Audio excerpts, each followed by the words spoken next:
सद्बुद्धि, सन्मार्ग और कार्य का संकल्प देना, अडिग रहे विश्वास तुम पर, ऐसा अंतः कर देना, मेरे हृदय में आने में तुम्हें कोई संकोच न हो।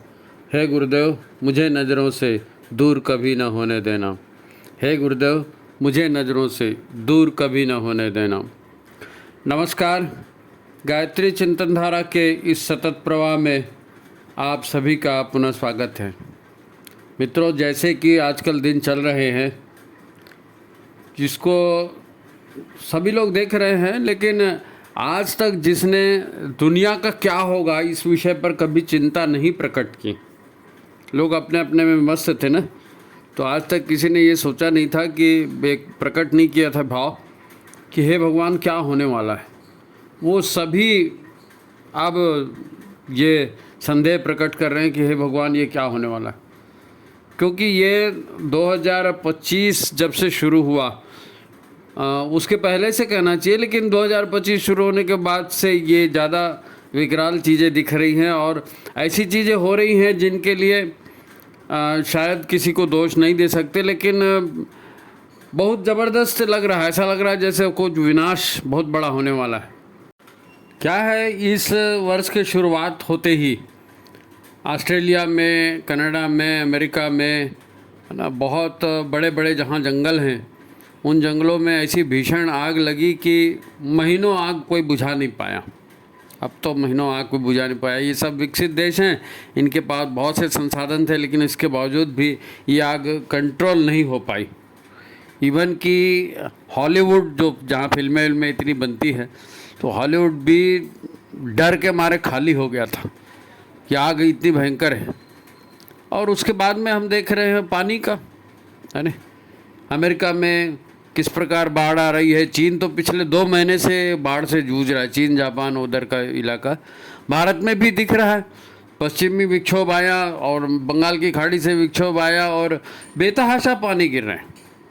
मध्य पूर्व के देशों में भी जहाँ सूखा पड़ता था वहाँ लोगों को कभी पानी देखने की आदत नहीं थी, बाढ़ देखने की आदत, वो सब बाढ़ देख रहे हैं। तो ये केवल मतलब मौसम की बात नहीं है, प्रकृति ऐसा लग रहा है जैसे कुछ विनाश करने वाली है। और बहुत से इन दिनों क्या है कि यूट्यूब चैनल वगैरह, समाचार चैनलों में ऐसे गॉसिप टाइप के जो समाचार होते हैं, इनको चटकारे ले लेकर बताया जाता है। तो अब वो बता रहे हैं कि भैया वो फलाने ग्रंथ में ये लिखा है और भविष्य पुराण में ये लिखा है, तो ये होने वाला है और ये होने वाला है ना। 5 भूतों से ये संसार बना है और मनुष्य ने इतना अत्याचार किया है 5 भूतों पर। 5 भूत मतलब ये पृथ्वी, जल, वायु, अग्नि, आकाश। तो मनुष्य ने इन 5 भूतों पर इतना अत्याचार किया है, तो अब ये बदला ले रहे हैं। तो जितने मुँह उतनी बातें, किसी को कुछ समझ में नहीं आ रहा है। लेकिन ये केवल प्रकृति की बात भी नहीं है, ये केवल प्रकृति की बात भी नहीं है। हम देख रहे हैं कि पिछले 2.5-3 वर्षों से रूस यूक्रेन का युद्ध चल रहा था, उसके बाद में इजराइल और वो हुती और हमास और इनका चलने लगा, फिर ईरान का चलने लगा, फिर भारत ने भी स्ट्राइक वाइक बहुत सारी कर दी, और बांग्लादेश में इतना सब लफड़ा। मतलब राजनीतिक स्तर पर भी सत्ता का परिवर्तन और उठापटक, उसकी हत्या, उसकी लड़ाई, उसका ये, और नए नए हथियारों की ओढ़ पूरे देश में, पूरे विश्व में लग गई है। तो ये जो कुछ हो रहा है, ये निश्चित रूप से विनाशक परिस्थितियां हैं। हम लोग ये चर्चा करते हैं कि देखो परिवार टूट रहे हैं, या नशे की प्रवृत्तियां बढ़ रही हैं, या भ्रष्टाचार बढ़ रहा है। तो वो भी एक विनाशक स्थिति है, नहीं ऐसा नहीं है, है ना। पैसे के पीछे लोग क्या क्या नहीं कर रहे हैं। राजनेताओं के भ्रष्टाचार तो बहुत सुने थे। अब ये हाई कोर्ट और सुप्रीम कोर्ट के जजों के यहाँ से नोटों के बोरे बोरे निकल रहे हैं, तो बड़ा विचित्र लगता है भाई। मतलब अगर न्याय ही नहीं रहा, और वो भी हाई कोर्ट जैसे जगह पर, तो अन्याय में तो कुछ भी हो सकता है, किसी के साथ भी कितना भी बड़ा अन्याय हो सकता है ना। सारी मर्यादाएं टूट रही हैं, तो इसके लिए चिंता होना स्वाभाविक है। अब पिछले दिनों अपन ने देखा ना, यानी 2019 के बाद से लेकर के कोरोना कोरोना कोरोना, दुनिया का ऐसा कोई व्यक्ति नहीं होगा जो दिन में 10 बार कोरोना का नाम नहीं लेता था। पूरा टीवी सारे समाचार उसी से भरे पड़े रहते। और ये क्या था, ये क्या था, ये भी वही भ्रष्टाचार की लाइन में था ना। लोगों ने वो जो ना जीवाणु युद्ध, जीवाणु युद्ध, तो अब अभी तो तोप बंदूक से लड़ाइयाँ चलती थी, हवाई जहाज से, पानी की जहाज, पनडुब्बियाँ और रॉकेट और ये दुनिया। अब लोगों ने जीवाणु युद्ध शुरू कर दिया है, वायरस बैक्टीरिया छोड़ छोड़ करके, और लोगों को मारना है, दुश्मनी बन जानी है। भय का साम्राज्य है टोटल। मेरा कहना मानो नहीं तो मैं मार डालूंगा, बस यही है। मेरे से शादी करो नहीं तो मैं मार डालूंगा। और हमारे यहाँ तो लिखा है बिया 4 शादियाँ करें 6 शादियाँ करें, हम तो करेंगे, हमको कौन रोक सकता है, हमारे धर्म ग्रंथ में लिखा है। यानी वाहियात से वाहियात जो कुछ भी कल्पना की जा सकती है वो सब हो रहा है। अच्छा, इसके साथ भी अपन ये सोचते हैं ना कि धार्मिक जो क्षेत्र हैं तो धर्म का काम तो अच्छा होता है, सेवा का काम होता है, लेकिन उस क्षेत्र में अभी तक आपने सुना होगा कि भैया वो ISIS है, वो इतना आतंक करता है, वो हिजबुल्लाह है ना, वो लश्कर है, और वो न जाने कितने धार्मिक इस तरह के जो संगठन अपने आप को बोलते हैं। ये तो सारे विश्व में सिवाय हत्याओं के कुछ नहीं कर रहे हैं, सिवाय हत्याओं के कुछ नहीं कर रहे हैं। हर संगठन पता नहीं कैसा धर्म है नहीं मालूम है, नशे का भी काम करेंगे, उसका भी काम करेंगे, हत्या करेंगे, अपहरण करेंगे, नहीं मालूम, वो किसी को भी चलते मार देंगे। ट्रेन अब वंदे भारत चालू हुई तो वंदे भारत पर पत्थर मार रहे लोग, कांच तोड़ रहे हैं उसको क्यों पता नहीं। ऐसे वाहियात चीज़ है वो। तुम्हारे क्या बोलते कांवड़ यात्रा और ये दुनिया भर के कार्यक्रम हो रहे हैं, तो वहाँ पर जाकर, अब वो हिंदुओं का कार्यक्रम है, हिंदुओं को उसमें इन्वॉल्व होना चाहिए, लेकिन साहब हमारा काम है, हमारी रोज़गार, हम जाएंगे। अब वो प्रसाद में थूक रहे हैं, वो नाश्ता में दे रहे हैं उसमें थूक रहे हैं, हर जाने क्या क्या उठपुटांग। अब बाकी जो संगठन है, धार्मिक संगठन, और हिंदुओं के भी धार्मिक संगठन है, ऐसा नहीं, लेकिन उसमें भी पद प्रतिष्ठा को लेकर के उसमें भी ज़बरदस्त लड़ाई झगड़े, ये आदमी नहीं चाहिए, ये आदमी नहीं चाहिए, ये ऐसा है, वो वैसा है ना। तो ये बड़ा विचित्र कारोबार है, समझ में आना थोड़ा कठिन है। इसको समझने का कोशिश करेंगे तो सज्जनों में ये डर लगना स्वाभाविक है। लेकिन एक बात महत्वपूर्ण है और वो हम सब के ध्यान में आनी चाहिए कि ईश्वर जो भी करता है अच्छा करता है। ईश्वर जो भी करता है अच्छा करता है। अब वो किसी के लिए तो बुरा होगा, है नहीं। जैसे भगवान ने कहा कि भाई मैं परित्राणाय साधूनाम विनाशाय च दुष्कृताम, है नहीं, मैं सज्जनों का उद्धार करूँगा, दुष्टों का विनाश करूँगा, तो किसी न किसी का विनाश तो होगा। लेकिन उसमें एक जो लाइन है ना, परित्राणाय साधूनाम, ये हमारे लिए आशा की किरण है कि जो व्यक्ति अच्छा करेगा उसके लिए डरने की कोई बात नहीं है ना। जो व्यक्ति अच्छा करेगा उसके लिए डरने की कोई बात नहीं, भगवान भी उसकी सुरक्षा करेंगे। तो जितनी भी विनाशक, जितनी भी विकराल परिस्थिति दिख रही है उससे बचना बहुत ज़रूरी है, और सज्जनों की लिस्ट में भी शामिल होना ज़रूरी। दुष्टों का विनाश अगर वाकई भगवान कर रहे हैं तो उस दुष्ट की सूची में हमारा नाम आ रहा है, क्या हमारा क्या होगा? सबसे पहले तो आदमी यही सोचता है ना कि मेरा क्या होगा। तो आज का अपना विषय बड़ा महत्वपूर्ण होने वाला है और गंभीर भी है ना, गंभीर भी है। हमारे पास समय नहीं मालूम कितना है, समय नहीं मालूम कितना है। हो सकता है 6 महीने का समय हो, 6 साल का समय हो, या हो सकता है कल ही कुछ हो जाए हमारे साथ। तो गंभीर विषय है और इसकी जानकारी रख ली जाए। तो काफ़ी लोग बहुत सारे प्रश्न करते थे, उसी के आधार पर ये तय किया कि भाई एक महाकाल की गतिविधियों पर एक एपिसोड हो जाना चाहिए। तो ठीक है, आपकी मंशा के अनुसार ये एपिसोड प्रस्तुत है। जिन्होंने वीडियो को लाइक नहीं किया वो लाइक कर दीजिए, शेयर कर दीजिए, सब्सक्राइब कर दीजिए, फिर अपना आगे बढ़ते हैं। तो ठीक है, फिर शुरुआत करते हैं। मित्रों, ये जो प्रलयंकारी स्थितियाँ दिख रही हैं तो घबराने की बात नहीं है। ये कह रहे थे ना, तो ये इसीलिए कह रहे थे कि प्रलय अगर होता भी है, मान लीजिए प्रलय हो रहा है धरती पे और सब समुद्री किनारे वाले सारे देश और सारे शहर डूबने वाले हैं या फलाना ठिकाना जो भी बात, तो ये प्रलय कोई पहली बार हो रहा है संसार में, ऐसा नहीं है। इसके पहले भी कई बार प्रलय हो चुका है, नहीं अब हमको याद नहीं है, हम भी रहे होंगे किसी न किसी जीवन में। तो आज खुशी की बात है, अपनी आंखों से प्रलय को देख लो, है नहीं? तो लेकिन प्रलय के बाद भी जीवन पनपा है ना? प्रलय के बाद भी जीवन पनपा है। हमको दो बातें बिल्कुल नहीं भूलनी चाहिए, बिल्कुल नहीं भूलनी चाहिए। पहली बात ये कि ये ईश्वर जो है ये कल्याणकारी है, करुणा निधान है, कल्याणकारी है, करुणा निधान है। वो कभी किसी का अहित नहीं करता। भगवान जो बोलते हैं ना, जो भी करता है भगवान अच्छे के लिए करता है नहीं? कल्याणकारी काम करता है। कल्याण की भावना से, यज्ञ की भावना से ही ये संसार बना है ना।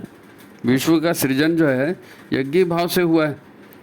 और संसार को बनाने और चलाने वाला ईश्वर ही है, वो कभी अन्याय नहीं करता। हाँ, दुष्टता का विनाश तो करना ही पड़ेगा ना, दुष्टता का विनाश करना ही पड़ेगा, नहीं तो भी संसार ही नहीं चलेगा ना, संसार ही नहीं चलेगा। अच्छा, दूसरी बात यह है कि जब इस धरती पर रहते हैं, है ना, पशु पक्षी कीट पतंग या अन्य भी ग्रह नक्षत्र हैं या नदियां हैं, समुद्र है, पौधे पेड़ पौधे हैं, ये सब ईश्वर का सम्मान करते हैं। ईश्वर ने संसार बनाया है और ईश्वर ने इनको अपने काम भी दिए हैं, है ना, इनके लिए बनाया कि भाई तुमको ये काम करना है। तो वो सारे पशु पक्षी और ये समुद्र और नदियाँ और पेड़ पौधे सब अपना अपना काम कर रहे हैं, अपनी अपनी ड्यूटी कर रहे हैं। जीवन तो इन सबको मिलाकर ही है ना, जीवन इन सबको मिलाकर ही है। अरे भाई, हम भी तो प्रकृति ही है ना। हमारा शरीर 5 तत्वों से बना है, पृथ्वी जल वायु अग्नि आकाश, और पूरे संसार में जो भी निर्माण हुआ इन्हीं 5 तत्वों से तो हुआ है। बोलते ना हमारे शरीर में 75% पानी है, तो पानी है, अग्नि है, हवा है, आकाश है, इन सब से हमारा शरीर बना है।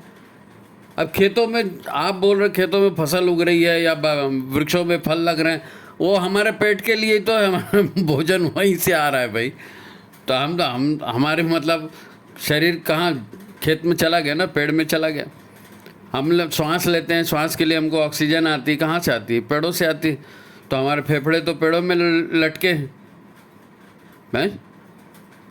फेफड़े पेड़ों में लटके ना, वहीं से। तो अगर पेड़ नहीं रहेंगे तो हम श्वास ही नहीं ले पाएंगे। अब पानी है, नदियों से आ रहा है, समुद्र से आ रहा है, हर चीज़ 5 तत्वों से पूरा का पूरा बना हुआ है और 5 तत्वों से ही पूरा चलता है ना। तो हमको जो है ना अपने आप को संसार से अलग नहीं करना चाहिए। कैसे संसार से अलग हो सकते हैं?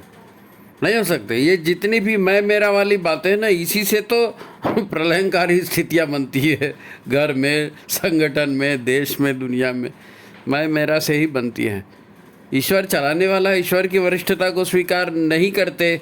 हम बोलते हैं नहीं मैं ही वरिष्ठ हूँ, मेरा कहना मानो। सारी झगड़े इसी से तो हैं। आज भी प्रलयंकारी स्थिति बनी है वो इसी से बनी। हथियारों की होड़ और फलाना ठिकाना जिसकी अपन चर्चा कर चुके हैं, ये वही अहंकार की वजह से। अहंकार को मरना पड़ेगा, क्योंकि ये दुनिया है और ये दुनिया एक ही जने से चलेगी। वो भगवान है, भगवान ने बनाई, उसी से चलेगी। तुम बोलोगे मैं दुनिया चलाऊंगा, तो भगवान बोलेगा भैया मैंने मेहनत किया, मैंने दुनिया बनाई, तू चलाएगा, चला हट यहाँ से। तो अहंकार को तो जाना पड़ेगा, अहंकार को जाना पड़ेगा। वही विनाश का कारण बनता है, उससे बच के रहना है, संभल के रहना है। संतों का जो अवतार होता है, महापुरुष इस धरती पर आते हैं, वो मनुष्यों को सुधारने के लिए ही आते हैं। भैया तुम अपनी ये गलती कर रहे हो, उसको सुधारो, ऐसा नहीं करना चाहिए, ऐसा करना चाहिए, ऐसा नहीं करना चाहिए, ऐसा करना चाहिए। और बहुत ज़्यादा बढ़ जाता है तो भगवान खुद आते हैं। फिर भगवान खुद आते हैं, और जब भगवान आते हैं तो फिर वो ज़रा ठोक बजा के सीधा करते हैं। तो उस समय मरने मारने वाली बातें ज़्यादा होती हैं, हिंसा की बातें ज़्यादा होती हैं। लेकिन ये वो तभी आते हैं जब अति हो जाती है। समझाने से नहीं समझता तो क्या करेंगे? समझाने से नहीं समझता तो क्या करेंगे? तो आज वही स्थितियां हो रही हैं। अगर आज सब जगह विनाश का माहौल है और हर जगह लोग भयभीत हैं कि पता नहीं क्या हो जाएगा, शायद हम मर जाएंगे, तो हाँ हम भी मर सकते हैं, हम भी मर सकते हैं भाई। जब बल्क में विनाश होता है ना, तो बल्क में लोग मरते भी हैं, है ना। अब आप ये सोचो कि इस धरती पर विनाश की प्रक्रिया हमारे देखते में कब चालू हुई? सामान्य सी बात है, जो थोड़ा भी पढ़ा लिखा व्यक्ति है वो जानता है कि ब्रिटेन की औद्योगिक क्रांति के बाद, ब्रिटेन का गुलाम था ना भारत, तो उसके पहले बड़े अच्छे दिन चल रहे थे, है ना। वो भारत पे जो आक्रमण हुआ मुसलमानों का और इनका, उसके पहले तो स्वर्ण युग था भारत का, कहना चाहिए, है ना। तो जो मेन परिवर्तन, ये जो हिंसा और ये इसमें तेजी आई, ये औद्योगिक क्रांति के बाद आई। ब्रिटेन की औद्योगिक क्रांति के बाद क्या हुआ था?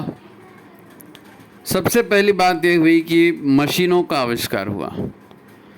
जेम्स वाट ने वो स्टीम का इंजन बनाया और उसके बाद ट्रेनें बनी। अब ट्रेनें बनी तो लकड़ियाँ काटना, जंगल काटना शुरू हो गया, क्योंकि पहले तो आजकल कंक्रीट के स्लीपर आते ना, पहले से लकड़ी के स्लीपर आते थे और ट्रेन में भी लकड़ियाँ जलाते थे इंजन में। लकड़ियों के घर, लकड़ियों के फर्नीचर, आदमी पैदा हो गया, मर गया, कुछ भी हो तो लकड़ी लकड़ी ना, जीते लकड़ी मरते लकड़ी, देख तमाशा लकड़ी का।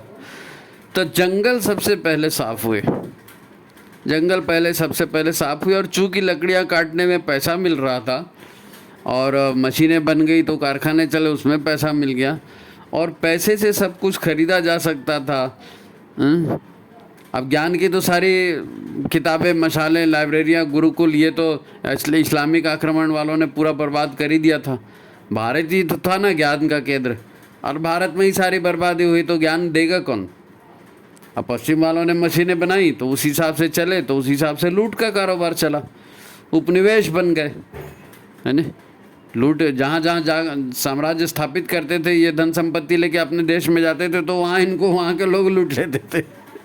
तो ये लुटेरों का साम्राज्य था। लुटेरों ने ही उपनिवेश बनाया, लुटेरों ने ही कारखाने और बना करके उसके माध्यम से लूटना शुरू किया। तो ये जो चीज़ें आई जो मनुष्यता के खिलाफ थी। अब हम लोग तो प्रकृति की पूजा करते थे, नदी की, पेड़ पौधों की, है ना, सांप की, बिच्छू की, गाय की, हम तो सभी की पूजा करने वाले लोग थे। लेकिन इन्होंने कहा नहीं, ये सब पूजा की चीज़ थोड़ी है, तो मारो काटो और खाओ, मारो काटो और खाओ। तो जानवरों को मारना सबसे पहले फैशन बन गया, दारू पीना और जानवरों को मारना। तो दारू पीने से मति भ्रष्ट, और जानवरों को मार करके तो भाई एक तरफ जंगल भी खा गए, दूसरे तरफ जानवर भी खाते जा रहे हो, तो प्रकृति का विनाश हो रहा है ना। अब इंजन बना दिए, डीजल पेट्रोल से चलने वाली गाड़ियाँ बना दी, धरती को भीतर से भी खोखला कर रहे हैं, भीतर से लोहा, खनिज, पेट्रोलियम सब निकाल रहे हैं, गैस निकाल रहे हैं। और सारी दुनिया के लोग, 8 अरब लोगों का जो है ना कारोबार, वो धरती के अंदर से निकाले, ये अयस्क और खनिज और पेट्रोल इसी से चल रहा है ना। अब कारखाने बन गए तो पैसा आ गया, तो पैसे की वजह से भ्रष्टाचार भी बढ़ गया। तो अच्छा, शिक्षा भी जो हुई वो ऐसे ही शिक्षा हुई, ऐसे ही शिक्षा हुई। अब हमने पिछले भी एपिसोड में देखा ना कि भाई हर तरफ तो विकृतियाँ आई ना। परिवार कैसे बनना, बच्चा कैसे पैदा करना, उसको पढ़ाना क्या, उसको कराना क्या, तो एक ही लक्ष्य था, बस बच्चा, एक ही बच्चा पैदा करो और उसको ऐसा पढ़ाओ कि वो ज़्यादा कमाई कर सके।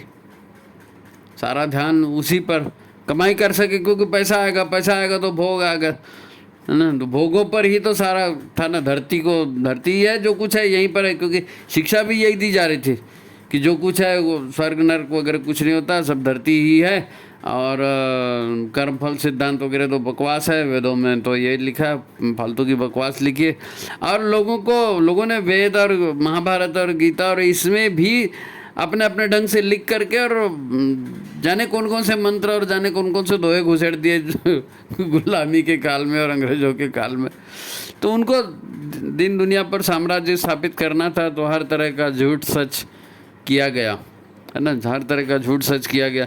नतीजा क्या है? विनाश जो आज दिख रहा है ना, विनाश जो दिखे एक दिन में नहीं हुआ ना। ब्रिटेन के औद्योगिक क्रांति से लेकर के अभी तक, है ना, स्वास्थ्य, खान पान, शिक्षा, रहन सहन, व्यवस्था, हर चीज़ ऐसी बनने लगी कि उससे पैसा कमाया जाए। हर चीज़ ऐसे बनने लगी कि उससे पैसा कमाया जाए। भगवान को भी लोगों ने अपने हिसाब से बनाया, धर्मों को भी लोगों अपने हिसाब से बनाया, इसीलिए तो सब मनमानी चल रही है। तो अब उसका रिजल्ट आ रहा है ना। ये लोग जो बोलते हैं ना कि पंचतत्वों से धरती बनी है और पंचतत्व जो है ये बिगड़ गए हैं, तो उसी से विनाश हो रहा है। तो सही बात है, सही बात है भाई। धरती को भी तो आपने बिगाड़ दिया। आपने मतलब मैं ये नहीं कह रहा हूँ, आपने जनरल बात है कि भाई आप ज़्यादा फसल चाहिए करके बीज भी नकली बना लिए, ज़मीन में खाद भी नकली डालना शुरू कर दिया, और भाई नेचुरल से जो प्रकृति से हो रहा था, तो प्रकृति ऐसे चलती है कि जीवो जीवस्य भोजनम, है नहीं, जीव ही जीव का भोजन है। तो जीव ही पैदा होता है, जीव ही जीव को खाता है और जीव ही जीव की सृजन करता है। अब हमने धरती को ऐसा बना दिया कि उसमें जीव ही ना पनपे। अब गेहूँ है, चावल है, दुनिया भर का पैदा तो कर दिया, लेकिन उसके पोषक तत्व तो गायब हो गए, क्योंकि आपको ढेरी देखने की आदत है कि भैया वहाँ तो 6 क्विंटल होता था, अभी 60 क्विंटल हो रहा है। भट्टे में कीड़े लग रहे हैं, भिंडी में कीड़े लग रहे हैं, चलो हमने उसमें जीन्स ही उसका मॉडिफाई कर दिया, उसको ऐसा बना दिया कि उसमें कीड़ा ही ना लगे। अब उसमें कीड़ा ही नहीं लग रहा, शुरू से उसमें जहर के अंश आ गए, अब उसी जहर को हम लोग छाट छाट के खा रहे हैं। तो ये जो विनाश की जो चीज़ें हैं, मनुष्य की करनी से हुआ है, मनुष्य की करनी से हुआ है। वो हम लोग पर्यावरण संरक्षण की बात कर रहे थे, तो मुद्दा उठा कि पर्यावरण प्लास्टिक से ख़राब हो रहा है, तो इससे हो रहा है, तो हवा ऐसी प्रदूषित हो रही। तो उसका निष्कर्ष जब चर्चा किया, तो उसका निष्कर्ष ये निकला कि हम स्वयं ही तो पर्यावरण का हिस्सा हैं, हम स्वयं ही पर्यावरण का हिस्सा। हम खराब हो गए इसीलिए प्रदूषण हमने किया, हमारे विचार खराब हुए इसीलिए हमने गलत पद्धतियाँ अपनाई। जो कुछ मनुष्य के हृदय में चल रहा है वही संसार में चल रहा है। यत पिंडे तत् ब्रह्मांडे। अगर आप बाहर विनाश की स्थितियाँ दिख रही हैं, तो क्या हमारे अंदर विनाश की स्थितियाँ नहीं दिख रही? बाहर प्रलय दिख रहा है ना, बाढ़, तूफान, फलाना ठिकाना, हथियारों की लड़ाई, तो क्या भीतर में ये नहीं चल रहा है? भीतर में भी यही चल रहा है, क्योंकि सोच ही गलत है, करनी ही गलत है। अब भगवान ने शरीर बनाया था, ऑटोमेटिक बनाया था, जो अपने आप को रिपेयर करता है, लेकिन हमने कहा नहीं साहब, भगवान कौन होता है, हम तो अपने ढंग से चलाएंगे, हमारी मर्जी होगी जो खाएंगे, हमारी मर्जी होगी तो जैसा रहेंगे। तो अब शुगर हो रही है, अब हाथ पैर नहीं चल रहे हैं, अर्थराइटिस हो रहा है, अब एसिडिटी बढ़ गई है, अल्सर हो रहे हैं, और जो खाया पिया था, मेहनत नहीं किया, तो वो सब नस नाड़ियों में जमा हो गया, तो फिर ब्रेन स्ट्रोक हो रहा है, तो हार्ट स्ट्रोक हो रहा है। तो नहीं, हम भगवान हैं, हम अपने हिसाब से करेंगे। अरे जो ईश्वर ने दुनिया बनाई तो ईश्वर के हिसाब से चल रही, तो सांप बिच्छू और गधा घोड़ा तो ये लोग तो कभी नहीं जाते। जंगल में रहने वाले कोई प्राणी ऐसे दवाखाने में जाता है क्या? लेकिन इंसान तो दवाखाने से ही पैदा हो रहा है, और ज़िंदगी भर दवाखाना, और मरते तक दवाखाना, और फिर भी बोलना कि नहीं हम ही तोपचंद है। तो हम खुद पर्यावरण के हिस्से हैं, हमारे भीतर जो चल रहा है ना वही बाहर चल रहा है। अगर विनाश होने वाला है तो विनाश आप बाहर का कर चुके ना, प्रकृति का, पर्यावरण का विनाश कर चुके, मनुष्य की जो है ना बुद्धि, उसका विनाश कर चुके, सारे सिस्टम को बिगाड़ चुके, और अभी भी सुधरने के लिए तैयार नहीं हो। तो आप बताइए कि भगवान के पास इस सारे सिस्टम को तोड़ करके नया सिस्टम बनाने के अलावा और क्या है? भाई हम घर में फर्नीचर बनाते हैं, घर में आपने दरवाज़ा लगाया, फर्नीचर बनाया, उसमें लग गई दीमक है, थोड़ा बहुत इधर उधर टूट फूट हो तो आप चलो प्लास्टिक पुट्टी लगा दिए, रिपेयर कर दिए। साधु संत लोग करते थे मनुष्यता का रिपेयरिंग, लेकिन अब मनुष्यता इतनी जर्जर हो गई है कि जैसे वो दीमक लगे दरवाजे और दीमक लगे फर्नीचर को फेंकने के सिवा कोई चांस नहीं होता, कोई दूसरा उपाय नहीं होता। ऐसे ही हमारा हो गया है धरती पर। हम आए, हमारा शरीर भी तो ऐसे ही हो गया ना। यानी आपको मज़े की बात बताऊंगा, आज से 8 साल 10 साल पहले ये IVF तकनीक से बच्चे पैदा होते थे, किसी ने सुना भी नहीं था कि टेस्ट ट्यूब बॉय करके और वहाँ से बच्चे पैदा हो रहे हैं और कर रहे हैं करके, 10-12 साल 15 साल पहले की। लेकिन अब तो इंसान ने अपने आप को ऐसा बना लिया कि बच्चे ही नहीं पैदा करते बन रहा है। तो हर शहर में 8-8 10-10 आपको ऐसे हॉस्पिटल मिल जाएंगे IVF पद्धति से बच्चे पैदा करने वाले। तो भाई साहब केवल पर्यावरण को नहीं बिगाड़ा, आपने अपनी सोच को बिगाड़ा, अपने शरीर को बिगाड़ा, शरीर को बीमारियों का घर बनाया, शरीर का रेजिस्टेंस पावर आपने ख़त्म कर दिया। एक कोरोना का वायरस आता है और लाखों में मार के जाता है जी। एक कोरोना का वायरस आता है लाखों, ये सब दुर्बुद्धि के कारण। मैं भगवान हूँ, मैं ये कर दूंगा, मैं वो कर दूंगा। भाई गायत्री का अवतरण इसीलिए हुआ ना, सद्बुद्धि आए, मनुष्य सच्चिंतन करे, सद्व्यवहार करे, जीवन को यज्ञ में बनाए, लोक सेवा के काम करे, मिलजुल करके रहे। इसीलिए तो गुरु का आह्वान, गुरु का जो अवतरण हुआ वो इसीलिए हुआ, गायत्री का अवतरण हुआ इसीलिए हुआ, यज्ञ की महिमा इसीलिए हुई। नहीं साहब, हम ही तोपचंद हैं। तो फिर अभी भी समय है, भाई महाकाल विनाश करने वाले, हाँ करने वाले हैं, कर रहे हैं, दिख रहे, हो रहा है, लेकिन अभी भी समय है। हम अभी भी, जब तक हमारी सांस चल रही है, जब तक हम प्रलय में डूब के मर नहीं रहे, हमारे पास अवसर है। हम अपने चिंतन, अपने व्यवहार को ठीक कर लें। हम अपने चिंतन, अपने व्यवहार को ठीक कर लें। भाई आपने गुरु बनाया है, आप ईश्वर की पूजा करते हैं, तो ईश्वर के नियमों पर चलिए, गुरु के नियमों पर चलिए। नहीं, अगर आप ईश्वर के नियमों पर चलते हैं, अगर आप उनके आधिपत्य को स्वीकार करते हैं ईश्वर के, अगर आप गुरु के आधिपत्य को स्वीकार करते हैं, करिष्ये वचनम तव, आप गुरु को भी फॉलो करते हैं, तो फिर आपको डरने की कोई बात ही नहीं है। तो फिर आपको कोई डरने की बात नहीं साहब, ऐसा हो जाएगा तो वैसा हो जाएगा। अरे वैसा हो जाएगा मतलब क्या? आपने दीक्षा ली या आपने अपना इष्ट चुना, तो इष्ट का आह्वान करते हैं ना, गुरु का आह्वान करते हैं, गायत्री का आह्वान करते हैं, तो जब आप उनको बुलाओगे तो वो आते हैं। अब आपको विश्वास ही नहीं है तो कैसे? ना अध्ययन है, न संस्कार है, इसीलिए विश्वास भी नहीं होता। आस्था का संकट है, बहुत बड़ी समस्या है। तो गुरु की बातों पर विश्वास करना पड़ेगा, गुरु की शिक्षा पर विश्वास करना पड़ेगा, ईश्वर की व्यवस्था पर विश्वास करना पड़ेगा। विनाश होगा तो होगा ना। मान लीजिए विनाश हो गया और पूरी डूब गई, धरती डूब गई पानी में, तो क्या होगा? ये 5 तत्वों का शरीर खत्म हो जाएगा, इतना ही है ना। 5 तत्वों का शरीर खत्म हो जाएगा, इतना ही तो है। तो इसके पहले कितनी बार मरे हो? हम और आप कितनी बार मर चुके, कितनी बार जन्म ले चुके हैं? अर्जुन को कहा था ना कृष्ण ने, तो हमने हजारों जन्म लिए, तो हमने और तुमने, लेकिन तुम भूल गए, मेरे को याद है। तो भगवान को सब याद है, हम भूल गए।